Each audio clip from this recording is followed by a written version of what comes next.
you. I'm Ron Liliana Cruz, and I'm going to discuss limits and derivative of calculus. So my first example here is I have a limit x towards 1, and my given is x squared minus 1 over x minus 1. So how do we solve this problem?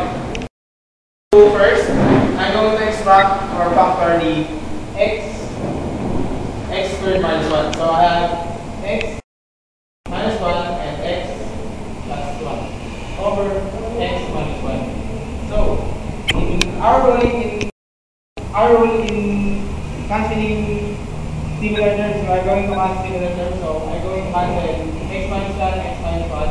So I only have x. So x plus 1.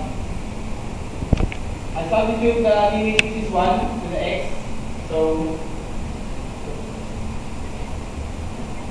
in x1,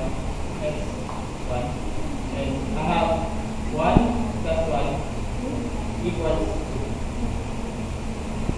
2. Now I'm going to extract the derivative of 5x to the 4th plus 6x cubed plus 2x squared plus 3x plus 3. So how do we solve this kind of derivatives? Always remember there's a rule in deriving the derivative of this. First, we are going to multiply the exponent to the base. So we're going to multiply 5 times 4 equals 20x. Then 6 times 3 is equal to positive 18x. Then 2 times 2 is equal to 4x. Then 3 equal 3x plus 3. Yan. Then I'm going to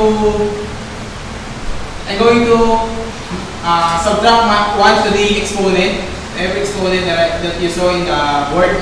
So 4 minus 1 is equal to 3, and 3 minus 1 is equal to 2. Then 2 minus 1, siyempre x. Then this automatically it will be 1, and this is cancelled. So the solution will be 20x cubed plus 18x squared plus 4x plus 3. This is the answer.